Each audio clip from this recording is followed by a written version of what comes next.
Right, so one more lecture to go besides this one.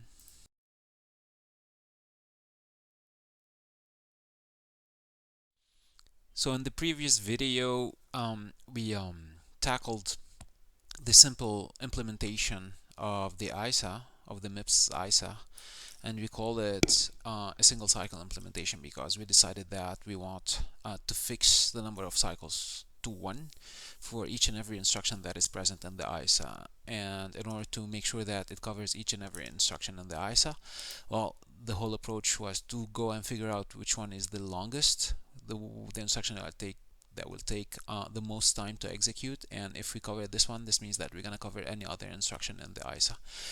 That being said, if in your final exam or somewhere else, when you're going to go ahead and work at Intel or something like that, if someone is giving you a new ISA that you've never seen before, and they ask you to go ahead and have the microarchitecture of it, the single cycle microarchitecture of it, so you already know what is the approach that should be followed in order to get to that. So all you have to do is go ahead and check the instructions and see which one is the longest, the one that takes the longest time to execute.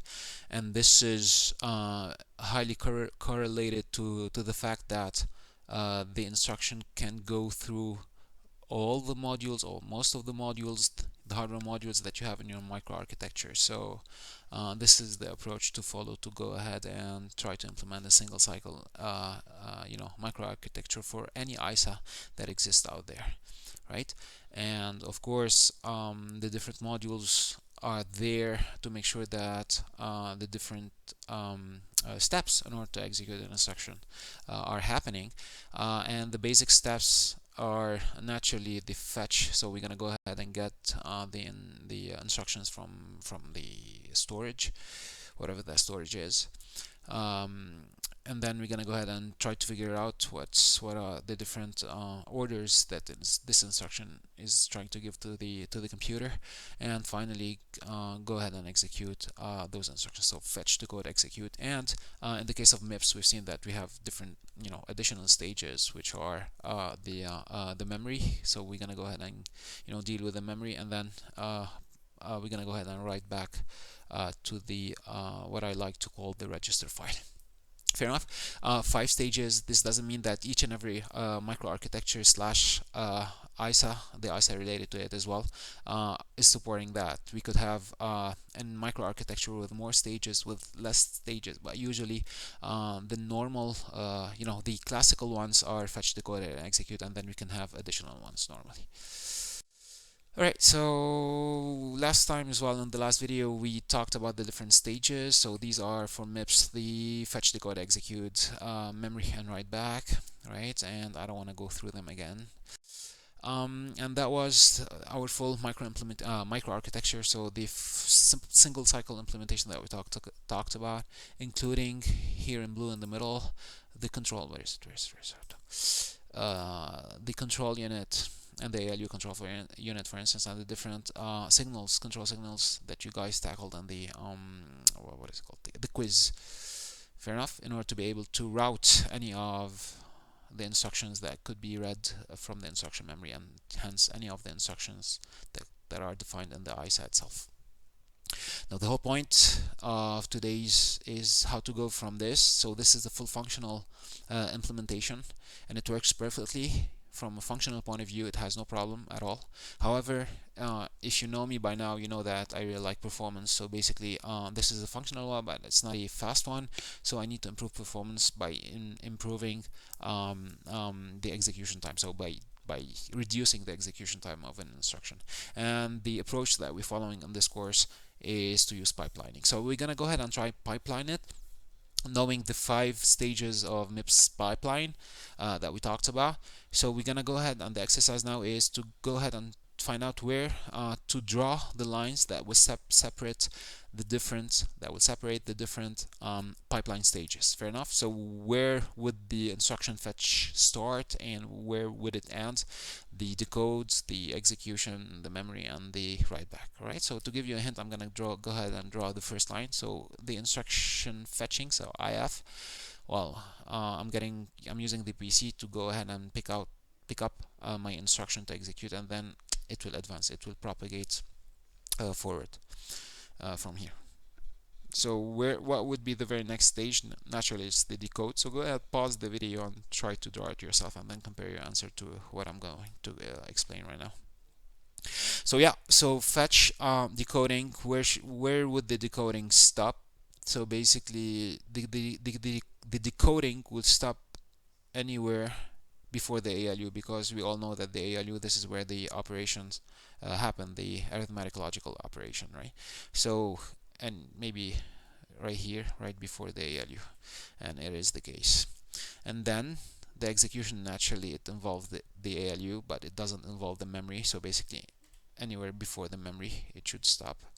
And then the memory stage, it will include the data memory.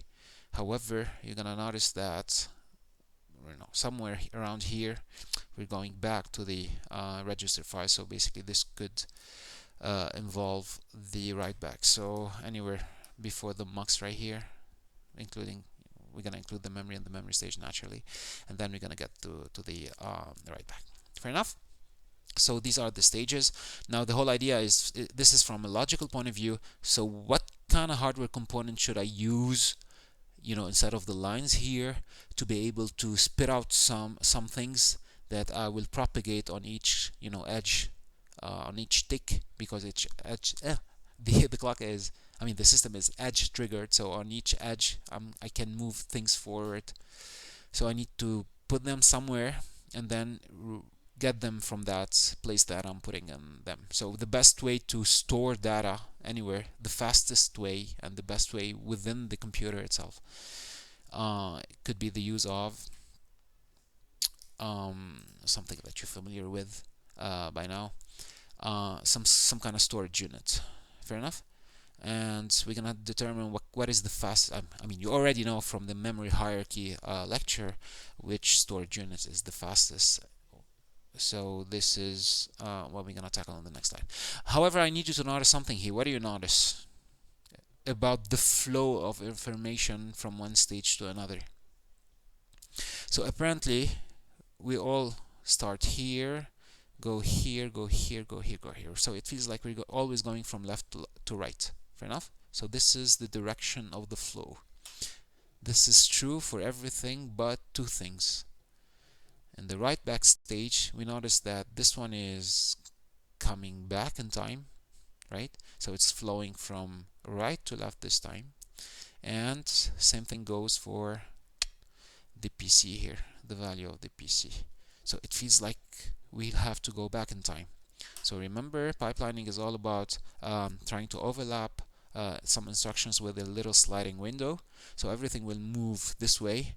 But however, keep in mind that maybe some problems would stem from the fact that for those particular things, something is coming back, is going against the current here, right? So keep it in a corner of your mind to think about it for later. Right, so let's go back to those. Right, so what are those? This is what we're gonna call the pipeline registers. So these are not general purpose registers, these are exclusive registers whenever we're trying to implement a pipeline microarchitecture. Fair enough? So we're gonna use them to store the data from one stage and then to load it, to write it from one stage, and then read it from the upcoming next stage. Fair enough? So the outputs of that stage will be stored here, and then those outputs will be the inputs of the very next stage. So basically we need to save them and then read them on the next tick. Fair enough? Right, so this is awesome. And this is the pipeline version of my microarchitecture. I still don't have the control. Maybe we're gonna look at the control later on. So the idea here is, first off, to figure out what is it. If this is it, can there be any problems regarding any stage? Think about it. So this feels very okay. On each tick, I'm gonna go ahead and store the information that I need for the next stage, and then the next tick, when I'm having new information here, well, the old information will be propagated to that stage, etc., etc. But You remember when I told you to keep something in mind from the previous lectures? What would happen here? So what problem would that cause? All right, so just to make sure that you fully understand, and this is what I asked the people in the face-to-face lecture, is to check what's going on in here. So I'm gonna have a walkthrough of the pipeline, and I'm gonna start with the start, which is the instruction fetch. So you can notice that in the instruction fetch, I'm getting some instruction from the memory and I'm putting it in the pipeline register. Please notice here that my instruction memory is not fully colored in blue, and my pipeline register, and by the way, this is what we call the instruction fetch, instruction decode pipeline register. So basically between each two stages I have a pipeline register, and hence because I have 5 stages I only have 4 pipeline registers. This is true for this MIPS implementation, but we could, if we have more stages for another microarchitecture and another ISA, we will need more pipeline registers, for instance, if we're trying to implement that.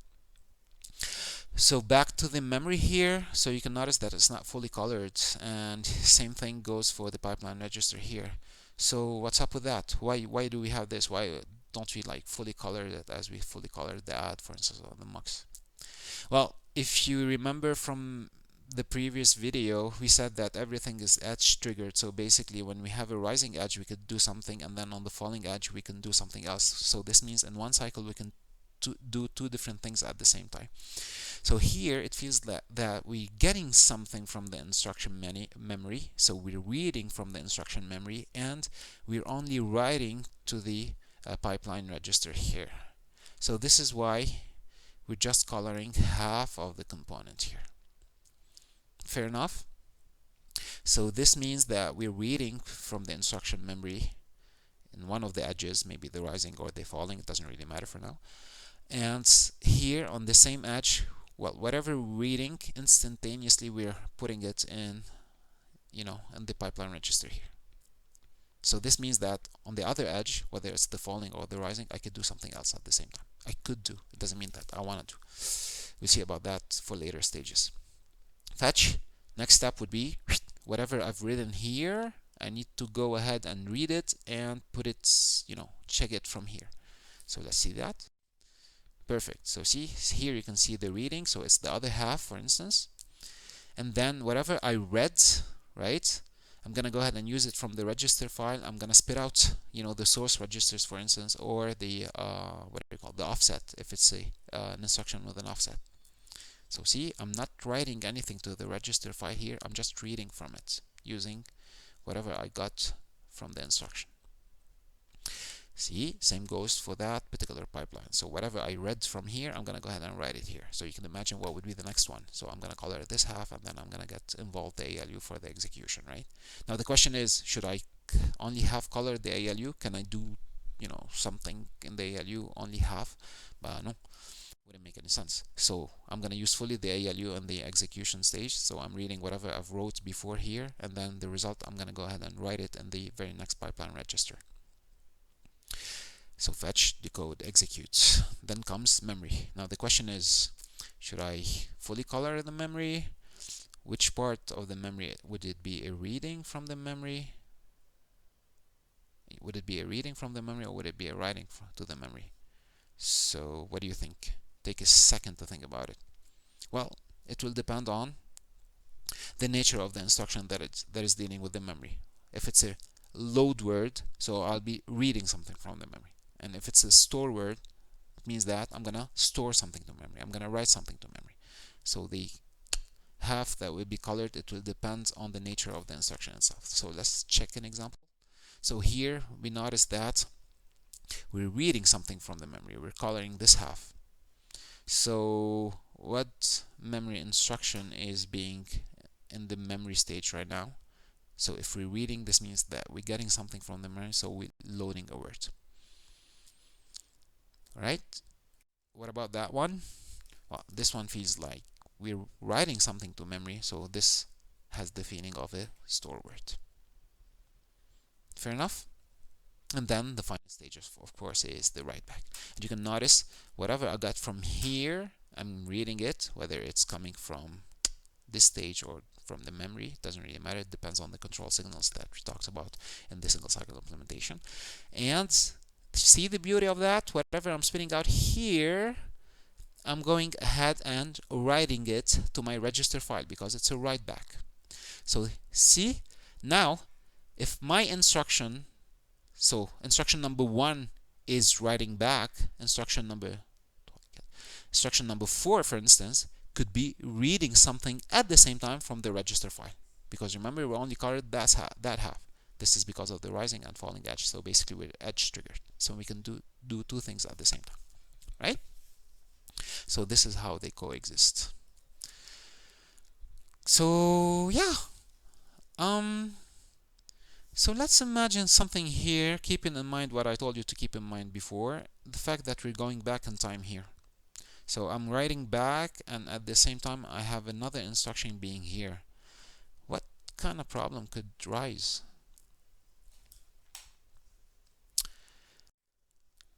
So yeah, hold on for a second.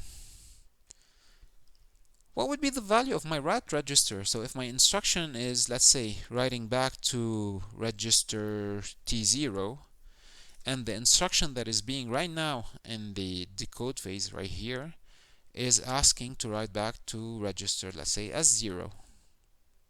So I'm reading S0, and this one is currently writing to the value, whatever value is being read. So I'm gonna write back to register S0. However, my intention was, when I was in the decode phase, well, my intention was to write back to T0. Whoa, that's a problem. How can we solve that?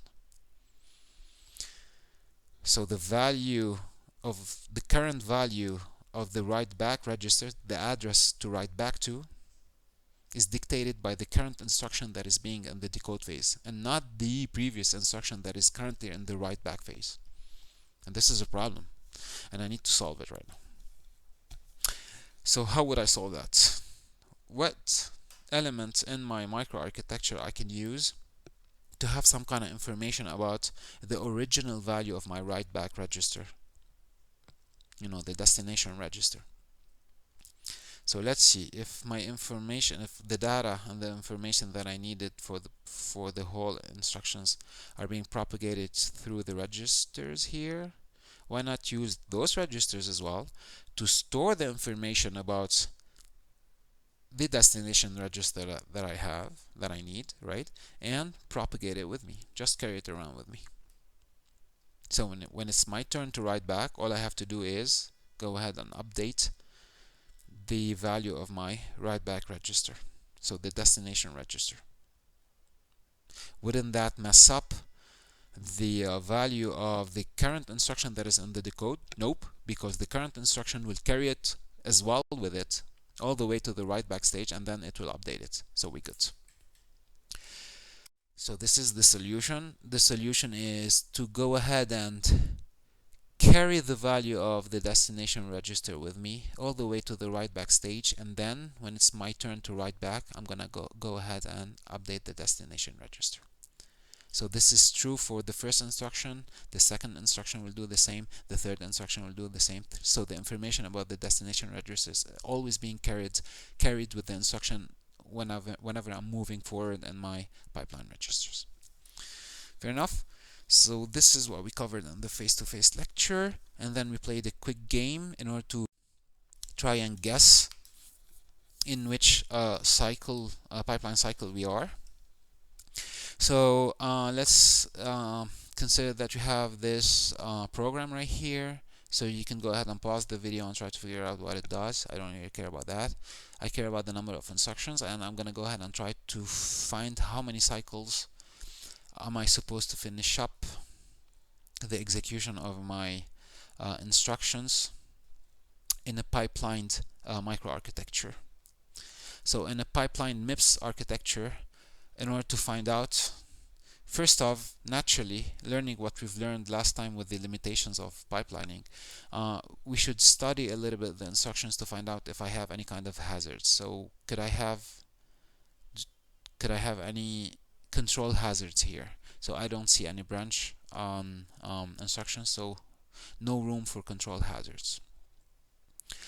Do I have the other type of hazards? And the other type is data hazard. So do I have any dependencies? Doesn't look like it. So basically I'm good. I can get benefit to the maximum from my pipelining. So in pipelining I have one cycle per stage. I have 5 stages in the case of MIPS. So basically my very first instruction will take 5 cycles to execute, and then because we have no dependencies, no hazards, so naturally and normally each instruction will be overlapped with this quick sliding window of one stage. So basically 5 stages, 5 cycles for the first instruction, followed by one additional cycle for the very next one, for the one additional for the third, etc., etc. So it's 5 plus 1, 6, 7, 8, and 9 cycles. Fair enough? It will take me 9 cycles to execute. What if let's do that. Where's my pen? So let's consider, just for the sake of exercising right now, that each stage will take 1 cycle, 1 second to go through it. So 5 cycles, 5 stages will take 5 seconds. Fair enough? So 5 seconds for the first instruction, an additional second per following instruction, so a total of 9 seconds is required in order to be able to execute all of those instructions. 5, 6, 7, 8, 9. This is the pipeline version. What if I want to compare it to the single cycle one? So let's imagine that a whole cycle for the single cycle implementation will take 5 seconds, because I should cover the whole microarchitecture. Fair enough? So it's from A to Z. It's not about per stage, because there are no stages here. So 5 seconds for any instruction to execute, and knowing that in the single cycle implementation each instruction should wait for the previous one to finish up. So basically I'm going to take 5 seconds for the first one, 5 seconds for the second, third, fourth, etc. So I'm going to add them together. So 5, 10, 15, 20, 25. 25 seconds, and we can here see clearly that the pipeline version is faster. Alright, so 9 cycles to finish up in a pipelined microarchitecture. Now in the next slide you're gonna go ahead and pause the video and try to guess in which cycle we are. Right, so let's do that. So in which cycle are we? Well, in order to know that, all you have to do is go ahead and check which instruction is where. So you can see that every other stage is empty, and the only one that is occupied is the instruction fetch, and it's occupied by the very first instruction. So this means that we're still in the very first cycle. We good? Right. What about that one? Oh, whoa. So we have a bunch of instructions here. So the easiest way to figure out where we're at, we're gonna go ahead and check where my very first instruction is. And my very first instruction is somewhere around here. So it's here. So this means that I'm in this particular stage. So this is cycle number 1, 2, 3, 4, 5. 5th cycle. Follow. What about that one? So following the same approach, we can feel that the first instruction is at the 3rd cycle here. 3rd stage, so we are in the 3rd cycle. Alright, so that's it for today's video, and next week we're gonna see a little bit about the control, and this is what I wanted to convey, the information that I needed to convey to you in the context of my course. Good luck for your upcoming quizzes, and we'll see you next week.